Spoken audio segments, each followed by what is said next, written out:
Hi there, welcome to another episode of OpenIntro with myself, Joel Blake. It's a pleasure to be here with you once again. Today I've just been so inspired and empowered by his own story, which I'm sure you will too. So without further ado, I'd like to introduce the amazing Paul Blair. How you doing, Paul? Hi, Joel. Thank you for having me on. Kind words. Thank you very much. Yeah, really good to be here. No, fantastic. I think we're going to have a really great conversation today. And, I'd say to all our users, make sure you've got your notepads and your pens out. But Paul, before we get into the kind of meat of today's conversation, would you maybe just want to tell us a bit about who you are and what you do? I spent 20 years in the Parachute Regiment. When I left, I spent a couple of years as a professional skydiver. That gave me a little bit of headspace to start my own business. I invented a dog toy that took me onto Dragon's Den, then to my first exit. I had another couple of startups that I was dabbling with, but then spent 5 years in the corporate world, realized at that stage towards the end of it that the corporate world wasn't for me. So I was happier in the organized chaos of the startup world. So left to start my fourth startup, which I'm currently running. Fantastic. Well, look, straight away, I think there's a lot of meat there we really want to get into, and it'd be great to kind of see, how your journey has kind of linked into where you are.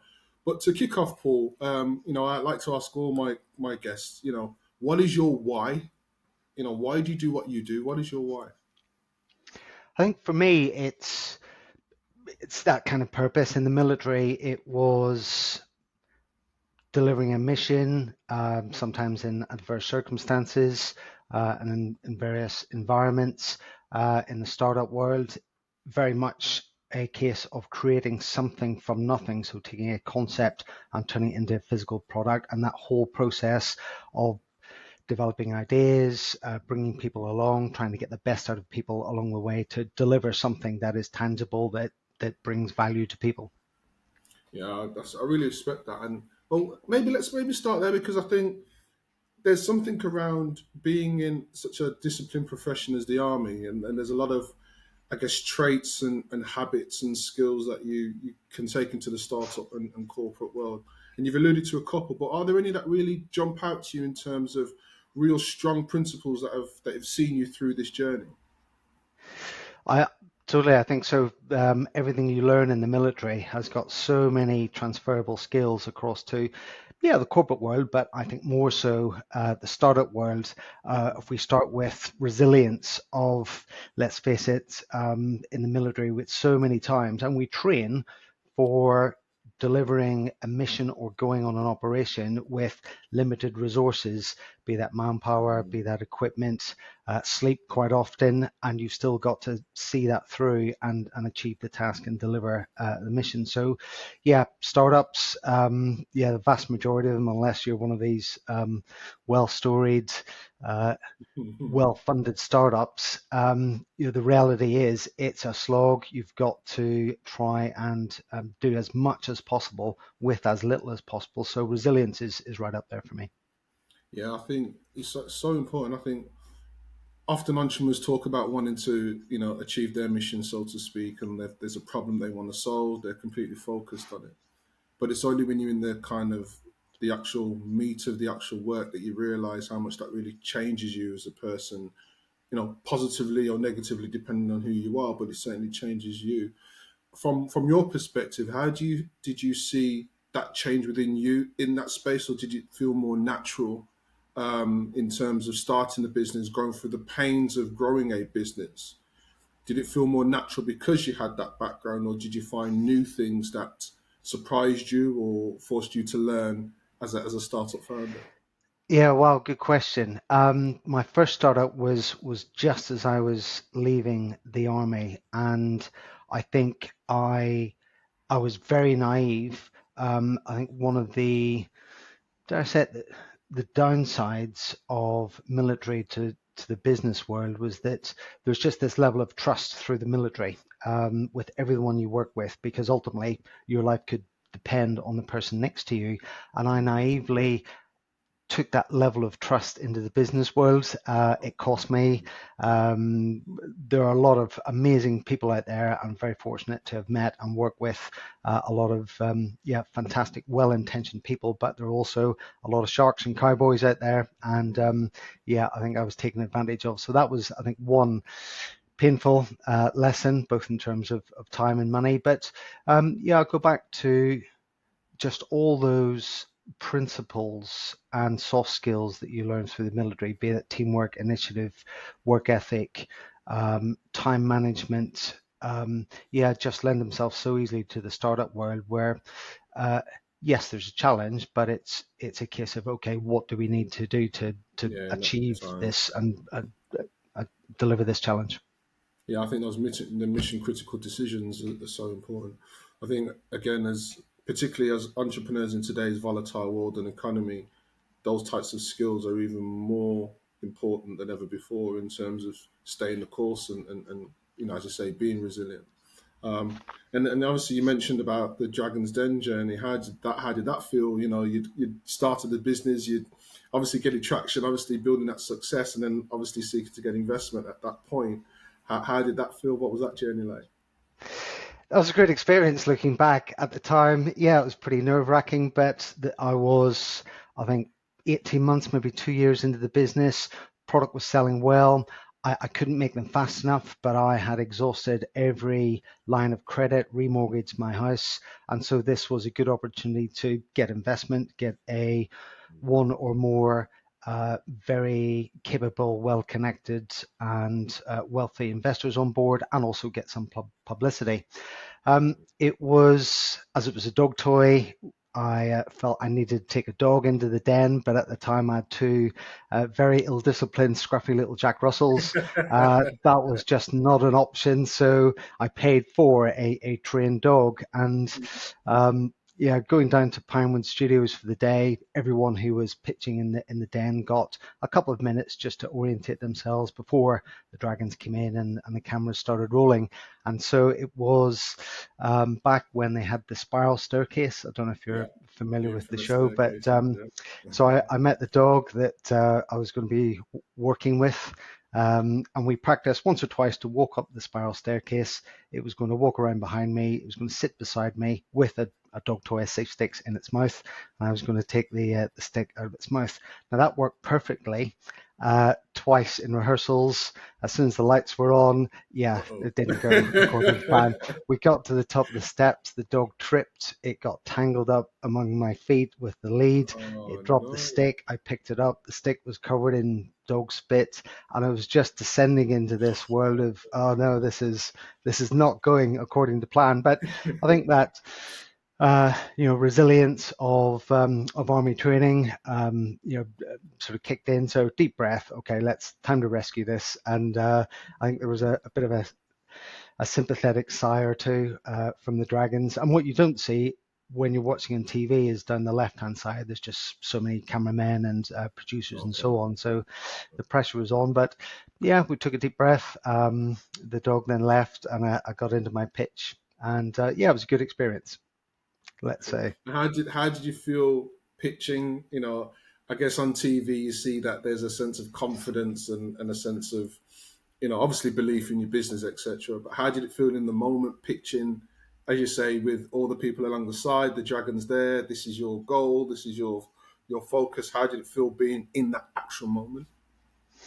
I was really nervous, unbelievably nervous. All the usual sort of sweaty palms, sort of trying to catch my breath. But, those opportunities don't come around very often. And it was just a case of, listen, I had a word with myself, time to bring your A game. So deep breath and deliver. And I suppose going back to the military training, preparation is everything. And always enjoyed reading about Steve Jobs, who all of his keynotes, he just came across as so unbelievably polished. But reading into the detail, he would rehearse and rehearse and rehearse and rehearse. And I did the same to the point where I could recite my spiel backwards. But then, of course, when you get into questions, yes, you prepare for the answers, and I was pretty well prepared. But yeah, still a nerve-wracking experience. No, fantastic. Because I ask because again, as founders and entrepreneurs, we those moments come, and it's that if you don't take it, it can change the course of your business one way or the other. Totally. And so it's great to hear the kind of the authentic honesty there in terms of even with all the training, even with the rehearsing, it's the moment, and in that moment, you have to be so present. Whether it's Yeah. pitching to investors, pitching to customers, even talking to your team and sharing the vision and the idea for the business. Yeah. That Yeah. state Totally. of presence versus authority, I think, is a real fine line for entrepreneurs. I mean, and I'm saying that as someone who's been on both sides of that camp myself. In that, you're the leader, so in this moment, you have to be the authoritative leader to share or to lead. But at the same time, you've got to be humble and authentic enough to have that human connection, because ultimately that's what people are buying. Yeah. And being present in that moment, and divorce of ego is such an important fine line to tread. It is a Because fine line, yeah, and so many things can derail you, whether it's emotion, whether it's ego. But we had a saying in the army that luck is where opportunity meets preparation. And you look across the business world and you can see that people, it's easy to dismiss their success as luck, but I put it down to, yeah, whenever they had an opportunity, it was where they were well prepared enough to take advantage of that opportunity. So when I'm mentoring, yeah, we focus a lot on preparation. fantastic. So John's then moved on, and he went along your business journey, and I'm assuming the dog toy business was a huge success. What happened after that? What was the journey after that? Well, I uh, didn't get a fantastically positive response from the Dragons. I got some kind words. Duncan Bannatyne, I always mentioned that he told me at the time I would never sell many because it just wasn't a very good idea and he couldn't see the demand. Because I was talking about my business plan at the time was to sell 10,000 units in a year. Well, I had a successful exit with that. So a strategic partnership with an amazing company called Kong. So they sell now Kong safe sticks, and we sell 10,000 a week every week, and have done for the Nice last one. decade. So thank you, Duncan. Cheers, I'll Duncan. take your advice with a pinch of salt. I love that. I mean, you hear so many stories of people going through these types of journeys where they get turned down for whatever reason, they turn it around. Amazing. We had Rob Law from Trunky on the show here as Yeah, well, and he talked a very similar journey, and it was like it's just amazing. It's so inspiring to hear, because it's not so much the sticking up the proverbial two fingers to those who sometimes discount your ability to succeed, but it's about what it means to keep pushing and to keep yeah, going. And that's not even an army thing in your circumstance. With due respect, it's about a human thing, right? You've got to totally. keep Yeah, pushing. If you yeah, really believe in that outcome and that goal and that problem you're solving outside of the commercial side of things, you've got to keep going. And yeah. you've got it, and it takes character, doesn't it, really, to keep pushing. And I It know it's a does. Yeah. cliche that yeah, we do it, but sometimes you just want to just close the door, lock the door, and say goodbye and move on, don't you? So You're right. I mean, it is a characteristic. It's a personality trait. Yep, nothing to do with the military. Okay, the military does try and focus on those strengths and build in lots of other sort of core elements around it, resilience and all the other soft skills I mentioned. But yeah, it's very much a personality trait. And that's the other interesting point about yeah, taking advice. So there I was faced with Duncan Bannatyne, who at the time I believe was the wealthiest, most successful entrepreneur in the den, and his view was, don't like your product, don't think you'll ever sell many. And so I could have taken that literally, walked out the door and thought, okay, well, actually, there's no future in this business. Let's call it a day. But if anything, clearly I was crestfallen. I was disappointed walking out of the den, but I had a word with myself, another couple of deep breaths, and thought, actually, well, I'm going to use this as motivational fire just to prove them wrong. And so a lot of it comes back to, your belief as an entrepreneur. Now, it's that fine line of taking advice and guidance and opinions, and it's what you do with them. Of course, you could accept everything or nothing or somewhere in between, but maybe we'll get on to a learning experience, one of my other businesses where I should have taken advice because that didn't go quite so Let's well. jump into it. What was that? Please share. So being a paratrooper and enjoying skydiving, and as I said, I then left and I was a professional skydiver for a couple of years. I came up with an idea for InsurTech before InsurTech was a thing. So it was personal accident insurance for tandem students. So this is when you want to do a skydive, you turn up at a drop zone and you effectively pay to be strapped to a qualified instructor who will take you on a skydive. There was a similar business in the UK. No real businesses like that in the US or in the UAE. So my idea was to launch this business in the UK and then push it out to the US, where there really is a huge market. And that was a long experience. I say it was a learning experience. I like to say, I couldn't get it off the ground, pardon the pun, but I should have accepted that it just wasn't going to happen sooner. And a few people told me that the US market, the way the insurance business is over there, and I should have pulled the plug earlier, but I didn't. And there was a little bit of, I think, stubbornness came in of, no, I can prove everyone else wrong again. Well, actually, I couldn't on this occasion. So was it just not enough demand, or just the market was too saturated out there, or what do you think was the real challenge? It's the insurance business in the US, so every state was different. It was trying to find an underwriter and a broker, having to do it differently, slightly different regulations state by state. It was a hard sell to get the drop zone, so the providers on board. There's certainly, given the state of the US health system, a lot of people will do a jump if they are unfortunate enough to twist an ankle. And tandem skydiving is very, very safe. So it was a very inexpensive personal accident insurance policy. So if someone did twist an ankle, it would cover them if, say, they couldn't go to work for a couple of weeks. So in theory, and in my mind, it was logical. It ticked all the boxes, but just trying to sell it, didn't go so well. Now, again, I ask because, when we have business ideas and we see them through, and as you say, you go through that logical process, it makes sense. Why isn't it working? Sometimes we're not honest enough about why it didn't work and whether we were the blockers that got in our own way. Yeah. And it strikes me that there's a drive and there's a stubbornness to succeed, but it can work against you at times. I'm obviously reflecting on my own journey with that there, in that I've done exactly that. All the signs made sense to me. You can't tell me it's not going to happen. And unfortunately, it caused challenge. So I was just saying, when things go wrong, we have to do that check and balance, don't we, sometimes? And it's important that we do that. So I'm assuming the corporate switch was after that business. Would that be correct? And why did you go into the corporate space after, I guess, those experiences in the startup space at that time?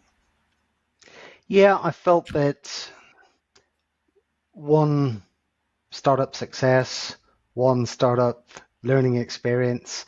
I thought, yes, I wanted to do something else. I wanted to get my teeth into perhaps another startup. I had a couple of ideas, but then an opportunity presented itself. It was a large global manufacturing company. The CEO wanted someone with a military background. The company had still does, lots of very, very bright people, but he wanted someone to come in just to bring a little bit of structure and routine to their training and manage various projects. So I was effectively headhunted for this role. Oh, fantastic! And how did you find that experience? Did you enjoy that time, or you just I did, yeah. The CEO was just an amazing mentor.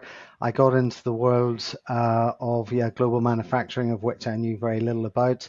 But yeah, it was a fantastic experience. Great company at the time, and two quite so short-term promotions. I found myself on the board within 18 months, a director of the company, and so yeah, it opened up just a whole world of that sort of corporate dealing of business practices, enterprise customers, and lots of comparisons with how the military communicates internally, executes on tasks, manages projects versus the corporate world, and yeah, there are a lot of differences.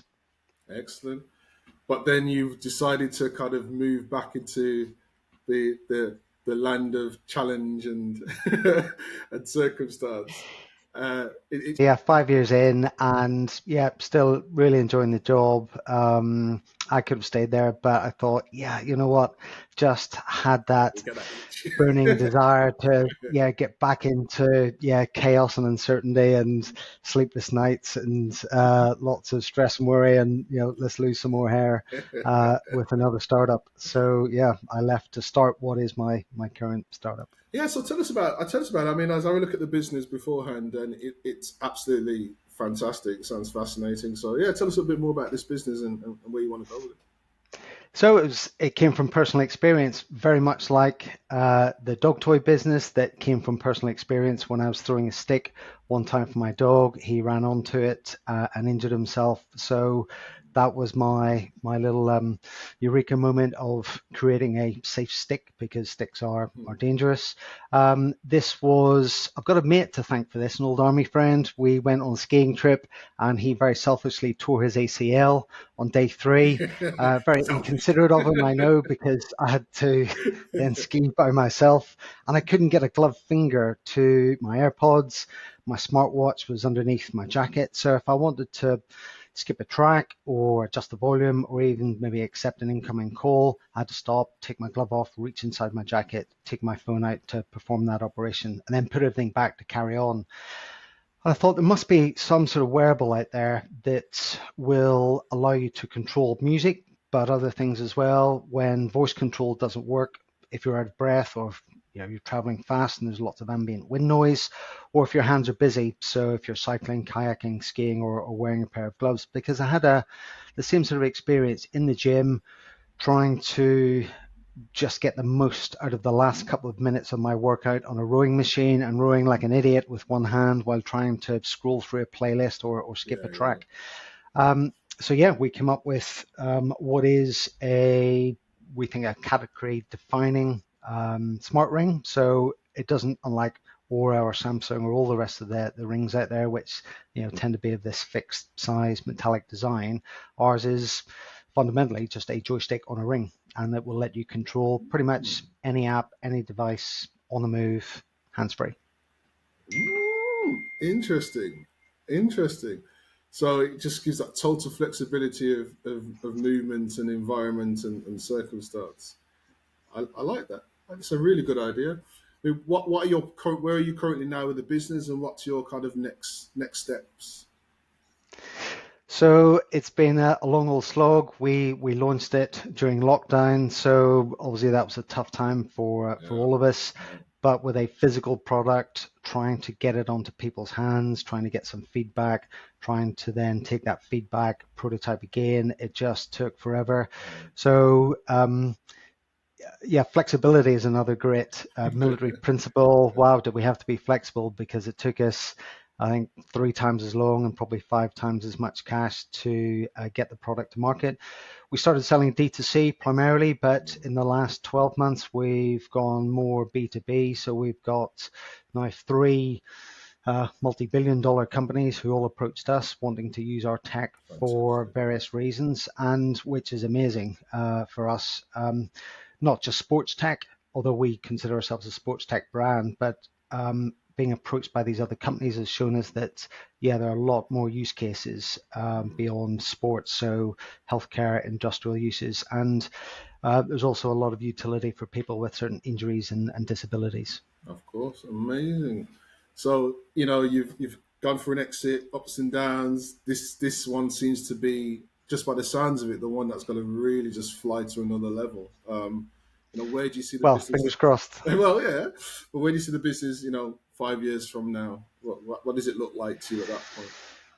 Yeah, good question. It is our baby, like any founder, any small team. You're bringing something kicking and screaming into the world. You've got a certain amount of love for it, even though it'll throw a tantrum now and again and give you sleepless nights and so on. But yeah, we want to nurture it and grow it for at least another couple of years. But within 5 years, we hope to exit. Oh, brilliant. So, in terms of outside of business, then, Paul, you mentioned that you do a lot of mentoring and support for others. Um, are there any kind of lessons that you would like to maybe just share with individuals who might be watching this video in terms of, I guess, from your experiences and where you are now, just any kind of immediate lessons you like maybe want to share with individuals? I found mentoring really rewarding because when I left, I was a solopreneur. And as I said, yet I was naive. I think I made every mistake possible. It was a real on the job experience. And I wish I had someone that I could have approached for a bit of advice, a bit of a guidance, just to get a different opinion on something. And there was no one in all my peer group were military or leaving to go into other jobs. So I find it really rewarding. I've had, I think 11 mentees now, and most of them solopreneurs, and that is a pretty tough path. It's hard enough if you've got a co-founder or a small team. At least you've got that sort of small network where you can bounce ideas off, vent to each other. I find when talking to the sessions with my mentees, part of it is venting. They've got, obviously, a lot of them have got family and friends, but sometimes unless you've walked the walk as a startup founder, I think a lot of what they say maybe doesn't, or perhaps their family and friends and support network just don't quite understand all the sort of challenges. So, there is that bit of venting. But I suppose the one lesson to answer your question would be, it all comes down to, I think, mindset. Certainly as a solopreneur, if you're on your own, and so it's a case of doing everything possible. Because we talked earlier about taking advice and resilience, and a lot of it comes down to putting yourself in the right place mentally, accepting that there will always be setbacks and being comfortable with being uncomfortable, because those times will come. There's a great graph. I forget the author, but it's called his book's called The Messy Middle, and it's about that sort of graph of emotions over the startup sort of course. And it's like, yay, this is awesome, we're doing this. It's like, oh no, this is terrible. It's just constantly up and down. Of 1 minute you're popping champagne, the next minute you're got your head in your hands wondering what the hell you got yourself into. Yep. So I suppose my one thing to get across would be mindset and all the little lessons and tools and techniques you can to maximize and improve your mindset to deal with the challenge. No, thank you. I think that's really great advice. I mean, definitely, as a solo founder myself, I totally understand all of that. And having a team doesn't necessarily have to mean your employed staff. Having a team of the right people who can, give you a hug when you need and a kick up the arse when you need as well. And you need both. Entrepreneurs who Totally. say they don't, they're liars.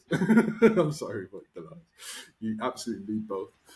Sometimes most of the time from the same person as well. But I want to say thank you, Paul, for your time today. I think what you've really shared is the importance of that mindset. But I think your experiences of how you've been able to take different experiences from different phases of your life to create that consistency to achieve the mission or the goal or the objective, I think is absolutely commendable. And not just because from your military background, but I think it's because you've shown that as a founder, it's not just the business that you're running, it's you. It's how you're developing you and how you're learning that development and implementing that learning consistently. I think sometimes as founders, and I've been guilty of this myself, where you focus so much on what you're doing, you forget about the person who's doing it, which is you.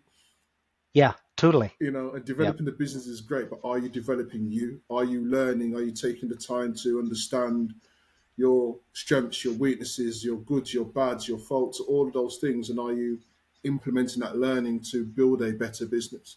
And just in your story, you've shown that's your absolute default position. That's exactly where you always are. You're always looking to learn. You're always looking to grow, and always looking to implement.